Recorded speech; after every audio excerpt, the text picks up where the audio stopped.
Did you know that 1 out of every 3 bites of food you eat is thanks to bees? That's right. These tiny buzzing powerhouses are the unsung heroes of our food system. They're responsible for pollinating nearly 90% of all commercially grown crops in the United States. Think about that for a second. The juicy apples in your lunch, the crunchy almonds in your snack mix, the vibrant berries in your smoothie, none of them would exist without bees. It's not just our farms, Ada. Bees are the master gardeners of our wild ecosystems, helping plants reproduce and ensuring the biodiversity that keeps our planet healthy and resilient. They are, quite simply, essential to life as we know it. But there's a crisis buzzing in our fields and gardens. Our bees are in serious trouble. For years now, we've been witnessing a silent, devastating decline in bee populations worldwide. We're losing an alarming 30% to 50% of our honeybee colonies every single year. Imagine if half of all the dairy cows or wheat fields disappeared annually. It would be a global emergency. Well, that's exactly what's happening to our bees. This isn't just one problem. It's a perfect storm of threats. One of the biggest culprits is the widespread use of certain pesticides, particularly neonicotinoids. These chemicals are designed to protect crops from pests, but they have a devastating side effect on bees. When bees forage on treated plants, they ingest these toxins. It doesn't always kill them outright, but it messes with their navigation systems, weakens their immune systems, and impairs their ability to reproduce. They can't find their way back to the hive, they get sick more easily, and the colony's growth slows to a crawl. It's like a slow poison that cripples the entire community from the inside out. On top of that, our changing climate is throwing bees for a loop. Flowers are blooming earlier or later than usual, creating a mismatch with when bees are active and need to forage.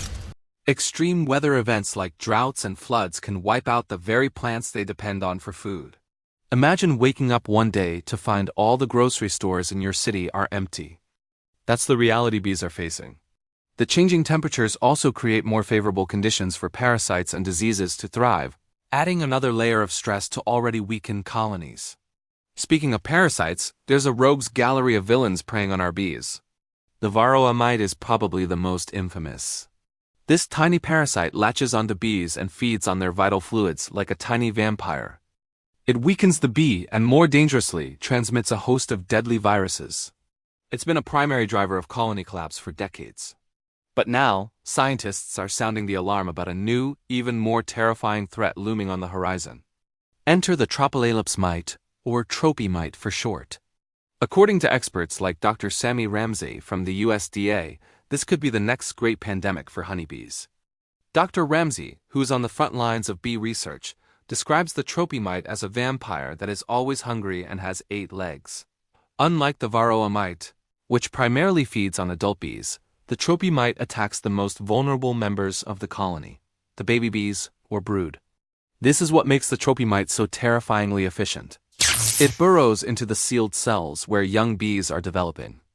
Inside, it reproduces rapidly, and both the adult mites and their offspring feed on the helpless bee pupa. This feeding process is brutal. The mites literally chew holes in the developing bees. Many of the young bees die before they even have a chance to emerge. The ones that do survive are often severely maimed, with deformed wings, shortened abdomens, and paralyzed legs. A bee with a deformed wing can't fly, which means it can't forage for food or contribute to the colony. It's a death sentence. The physical damage is only part of the story. The real danger, as Dr. Ramsey explains, is what comes after the bite. Each wound the tropy mite creates is an open door for infection. The hive is a warm, humid environment, a perfect breeding ground for bacteria, fungi, and viruses. When a bee's protective outer layer is breached, these pathogens can flood in, leading to secondary infections that the bee's already weakened immune system can't fight off. It turns the bee brood into a nursery of disease. This 1-2 punch of direct parasitism and subsequent infection is what makes the tropy mite so devastating. An infested colony will see its population crash as its next generation is wiped out before it can even hatch. The entire social structure of the hive collapses. The tropy mite is already widespread in Asia, and it's spreading. So far, it hasn't established itself in places like North America or Europe, but it's a constant threat. A single infested queen bee, or a small swarm stowaway on a cargo ship, could be all it takes to unleash this plague on a whole new continent. The consequences would be catastrophic, Our entire agricultural system, which is heavily reliant on managed honeybees for pollination, would be at risk. The economic impact would be measured in the billions of dollars, but the true cost is much higher. It would threaten the security of our food supply and the health of our natural ecosystems. This isn't just a problem for beekeepers, it's a problem for every single one of us. So, what can we do? The fight to save the bees requires action on all fronts. Scientists are working tirelessly to understand these threats and develop solutions, like breeding mite-resistant bees and finding safer alternatives to harmful pesticides. But they can't do it alone, we all have a role to play. You can help right from your own backyard. Planting a bee-friendly garden with native wildflowers provides a vital food source. Avoid using pesticides in your garden, especially when plants are in bloom. If you must use them, do so responsibly and at times when bees aren't active. Supporting local, sustainable agriculture is another powerful tool. Buying from farmers who use bee-friendly practices helps create a market that values the health of our pollinators. And perhaps most importantly, we can use our voices. Educate your friends and family about the importance of bees. Support organizations that are dedicated to pollinator conservation and research. Advocate for policies that protect bees and their habitats.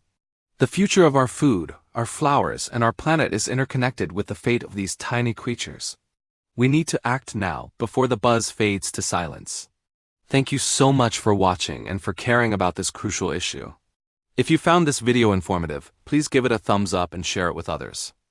And don't forget to subscribe to our channel for more content on how we can work together to protect our incredible planet. See you next time.